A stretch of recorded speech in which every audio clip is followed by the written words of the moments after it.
네, 여러분 반갑습니다. 오늘은 1월 13일 월요일입니다. 벌써 1월 달도 중순에 접어들고 있네요. 야, 시간이 이렇게 빨리 가다니 정말 놀랍습니다. 자, 간밤에 주요 트윗 보겠습니다. 가장 제가 핫하게 본 주요 트윗은요. 이 마크 저커버그 메타 CEO가 조 로건 팟캐스트에 출연을 했습니다. 그래서 애플을 엄청나게 후드려 깠어요. 최근 애플은 대단한 발명을 하지 못했다. 단지 다른 사람, 우리 모두를 쥐어짜고 있을 뿐이라고 아주 신랄하게 비판을 했습니다. 일단은 이 앱스토어에서 애플이 30%의 수수료를 받고 있는 거 너무 과도하다. 이거 완전 돈 놓고 돈 먹기? 뭐 이렇게 표현을 해야 될까요? 아니면은 이 고리 대금업자 같은 모습을 취하고 있다. 이렇게 보는 거죠. 그 다음에 맨날 프라이버시 그리고 보안 때문에 공유할 수 없다. 이런 걸로 핑계대면서 경쟁사들이 못 들어오게 한다라고 이제 불만을 표현했습니다.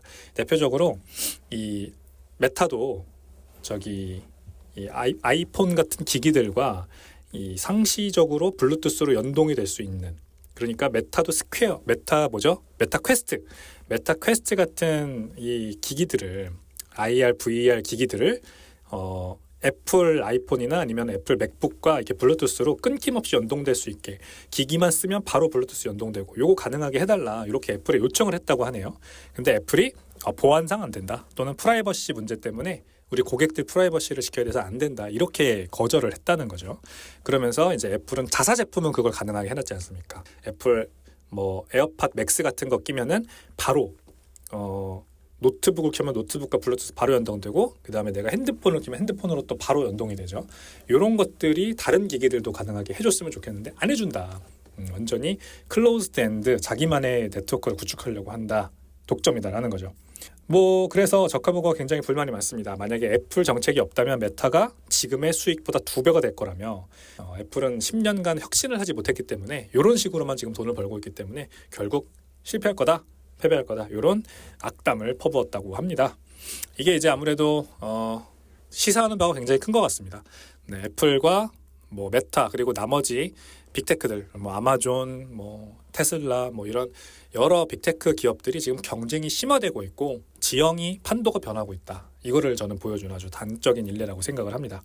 비트페인이라고 하는 이 트위터상에서 유명한 인플루언서 분께서 이 폴 그레이엄이라고 하는 굉장히 유명한 투자자죠. 이 Y 콤비네이터라고 하는 곳을 창업하셨던, 그래서 미국에서 아주 유명한 VC 벤처 캐피탈리스트로 유명한 분인데, 이분이 2021년에 트위터를 올렸던 게 있어요. 이때 뭐라 그랬냐면, 비트코인, 자기가 금융 쪽에서 엄청 똑똑하고 유명한 친구가 있는데 이 친구가 80%의 비트코인을 팔고 그걸 다 이더리움으로 바꿨다라고 하는 글을 올렸었습니다. 근데 그 이후로 21년도 8월 이후로 이 폴 그레이엄이 글이 올라왔던 그 시기 이후로 이더리움의 가격은 수직 하락해서 지금 비트코인 대비해서 완전히 언더퍼폼하고 있죠. 그래서 비트페인이 이제 요 케이스를 상기를 시키면서 암호화폐 세계에도 절대적인 전문가는 없다. 전문가의 조언이 항상 옳은 것은 아니다. 과거의 투자 결정을 되돌아보면서 반면교사 삼고 나만의 스스로의 어떤 비트코인에 대한 어떤 그 의견을 가지고 투자하는 게 중요하다라고 강조를 했습니다. 100% 동의하고요. 어떤 전문가든 100% 맞는 전문가는 없습니다. 무조건 한 번은 틀리고 그 한 번이 내가 될 수 있다는 거 반드시 기억하면 좋겠습니다.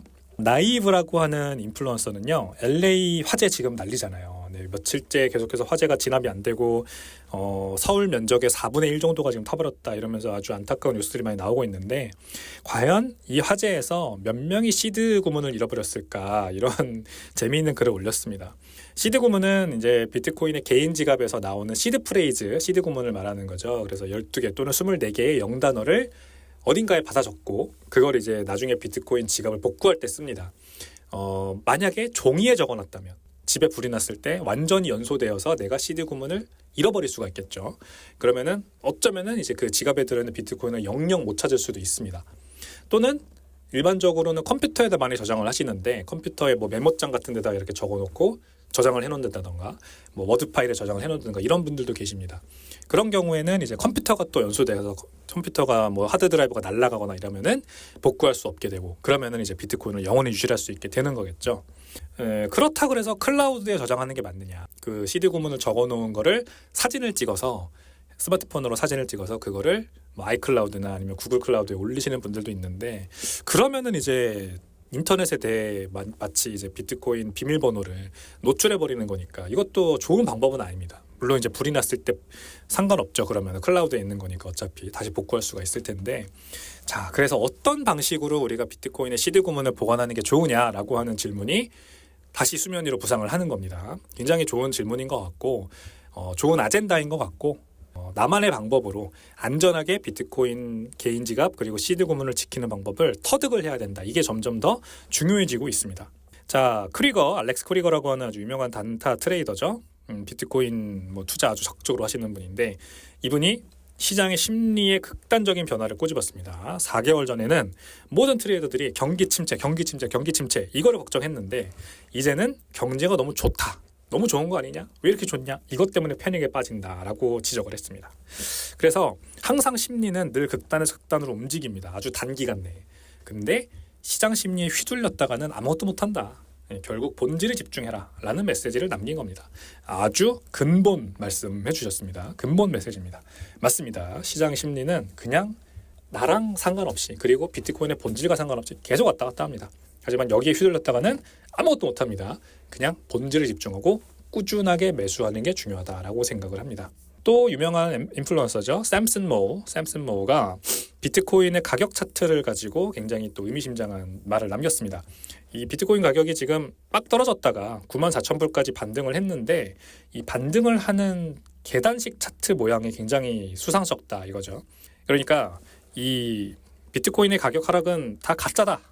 지금 대형 투자자들이 매수 가격을 낮추기 위해서 일부러 인위적으로 낮춘 다음에 계단식으로 매집하는 거다. 이런 이제 음모론적인 시각을 공유를 한 겁니다. 음모론이라고 볼 수가 있을 텐데 일견 또 말이 되는 것 같기도 합니다. 비트코인이 91,000달러까지 급락한 다음에 올라갈 때는 희한하게 상승 패턴이 굉장히 일정하게 계단식으로 조금씩 올라가요. 그러니까 어떤 세력이 이때 딱 91,000불에서 준비하고 있다가 이제 그 단계적으로, 그러니까 매수 호가를 쫙 걸어놓고 조금씩 매수하는 게 약간 차트에서 보이는 거다, 이렇게 얘기할 수가 있겠죠. 그런 걸 보면은 확실히 지금의 가격 하락은 이성적이지 않다, 조금 이상하고 비이성적이고, 그래서 이게 이제 대형 투자자들이 나 비트코인 이제 본격적인 불장 오기 전에 더 담으려고 조금씩 낮춰놓고 있다가 확 떨어지게 만들고 그 다음에 조금씩 매수해서 이제 개수 늘리는 거 아니냐, 이런 의심을 할 수가 있다라는 겁니다. 네, 뭐 음모론적인 얘기니까요. 100% 맹신할 필요는 없지만 그만큼 비트코인의 bullish한 그 전망을 가지고 있는 인플루언서가 내놓는 의견이다. 이렇게 이해하시면 되겠습니다. 일단 지난주 금요일 기점으로 이 뉴욕 증시는 모두 동반 하락을 했고요. 이 금요일에 나왔던 고용 지표가 좀 가장 컸죠.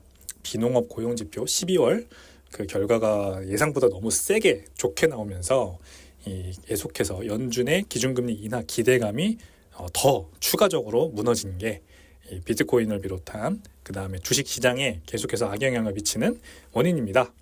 그래서 비트코인도 주말 동안 10만 불 돌파 실패해서 지금 94,000불 언저리에 머물고 있고요. 현물 ETF에서는 3일 연속, 지난 수, 목, 금 3일 연속으로 자금이 유출이 되었습니다. 이제 오늘은 뉴욕장 열리면 다시 유입이 되는지 지켜보면 될 것 같습니다. 이번 주에는 15일 날 12월 CPI가 발표가 됩니다. 이제 트럼프 대통령이 취임을 곧 하죠. 그 전에 발표되는 마지막 물가 지표인데요. 그런 만큼 이제 시장에 관심이 집중이 되고 있습니다.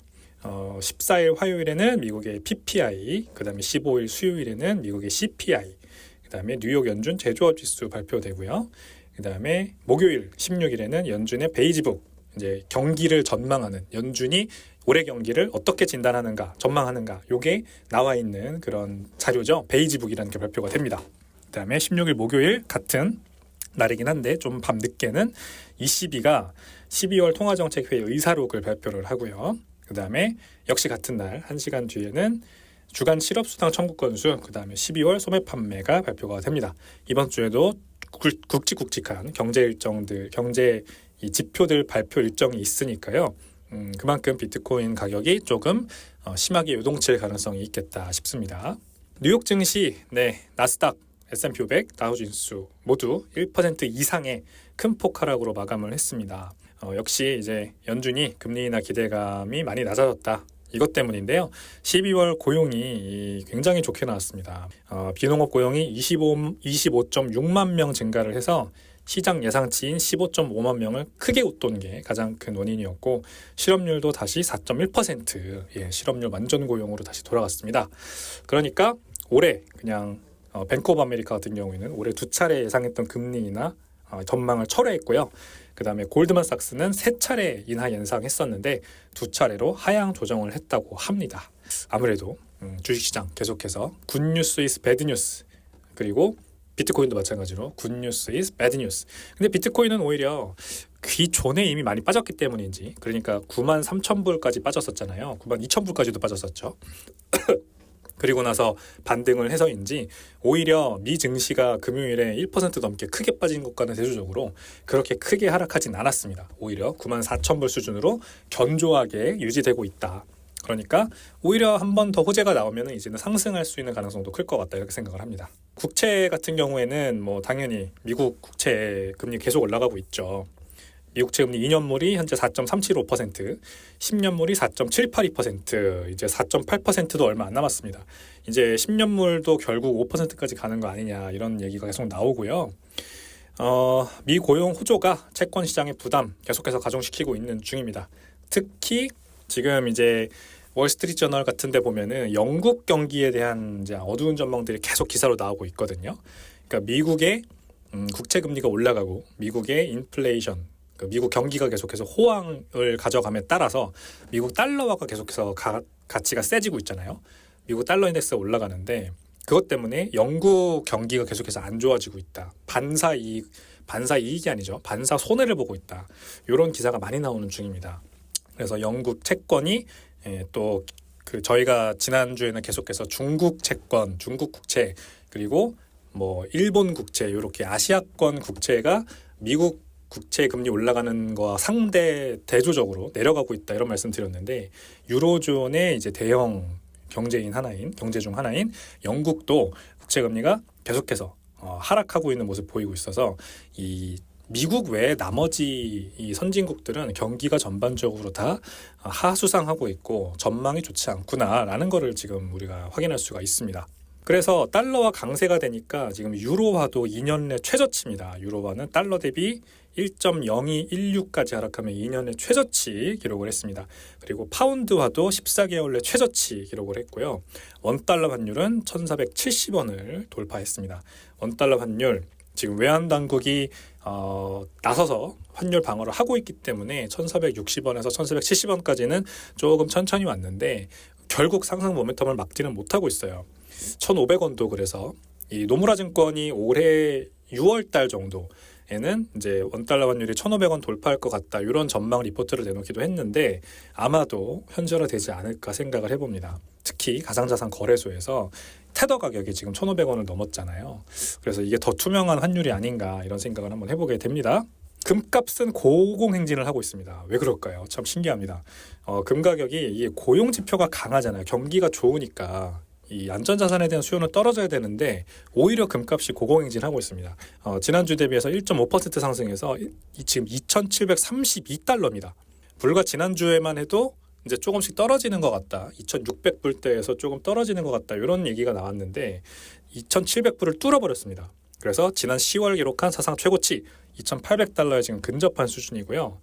이게 고용호조로 경기는 좋은데 이게 불확실성 때문이다라는 얘기가 나옵니다. 그래서 대표적으로 과도한 부채, 그 다음에 주식시장 너무 고평가돼 있다, 이런 얘기 계속 나오죠. PER 지수가 너무 높다, 그리고 지정학적인 불확실성, 전쟁, 중국, 러시아와 대규모 연합 군사훈련 하는 거, 이런 거에 대해서 불확실성 때문에 투자자들의 불안감은 여전하다, 미국 경기가 호조인 거랑은 상관없이 너무 불안감이 크다라고 하면서 금값이 올라가는 거다, 이런 전망이 지금 지배적입니다. 달러 강세에도 인플레이션 해지 안전자산 선호가 지속되고 있다 확인할 수 있습니다. 비트코인도 그래서 가격이 안 떨어진 거 아닌가라는 생각이 듭니다. 물론 이제 주식 시장이 떨어지면서 여전히 비트코인도 10만 불 다시 못 넘고 안 좋은 흐름 이어가고 있는 건 맞지만 그래도 더 떨어지진 않고 있는 거 보니까 약간 금의 내러티브를 타서 가격이 버텨주는 거 아닌가라는 생각이 들었습니다. 오늘의 밈은요, 영화 포레스트 검프. 네, 굉장히 뭐 띵작이죠. 영화 좋아하시는 분들은 뭐 여러 번 보신 분들도 많을 테고 저도 뭐 여러 번 봤습니다. TV에서 틀어주면은 채널 지나가다가 한번 멈춰서 또 오래 보기도 하는 그런 명작인데, 여기에서 이제 한 장면, 주인공인 포레스트 검프가 그냥 무작정 마라톤을 하지 않습니까? 그래서 몇 날 며칠을, 이게 뭐 몇 주였던가 몇 달이었던가 아무튼 굉장히 긴 시간 동안 뭐 수염도 머리도 깎지 않고 그냥 계속 달리는데, 이제 이게 결국 뉴스에 나오고 기자들이 다루기 시작하면서 이 사람의 스토리를 추종자들이 생기죠. 그래서 이제 뒤에서 따라오는 사람들이 생깁니다. 그냥 같이 뛰는 겁니다. 아무런 목적지도 없고 뭐 왜 뛰는지도 모르지만 그냥 이분의 이 행동이 약간 이렇게 좀 뭐 월십화되면서 이제 추종자들이 생깁니다. 그래서 이 포레스트 검프가 비트코인이고 뒤에 따라오는 추종자들이 알트코인이다. 이런 식으로 비유를 한 겁니다. 비트코인이 가면 알트코인도 가고 비트코인이 멈추면 알트코인도 멈추는, 그래서 요 밈에서 요 장면도 포레스트 검프가 막 뛰다가 어느 날 갑자기 멈춰요. 그 멈춘 장면입니다. 멈춰서 막 생각을 합니다. 나 돌아가야겠어 라고 하면서 돌아가거든요. 그러니까 알트코인도 뒤에 이렇게 딱 멈춰서는 거죠. 추종자들도 멈춰서 쟤 왜 저래? 이러면서 이렇게 보고 있는 그런 장면입니다.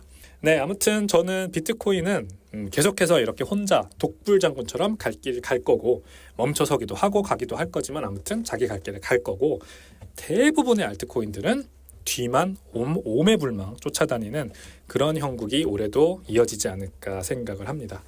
굉장히 재밌는 밈으로 승화를 해봤습니다.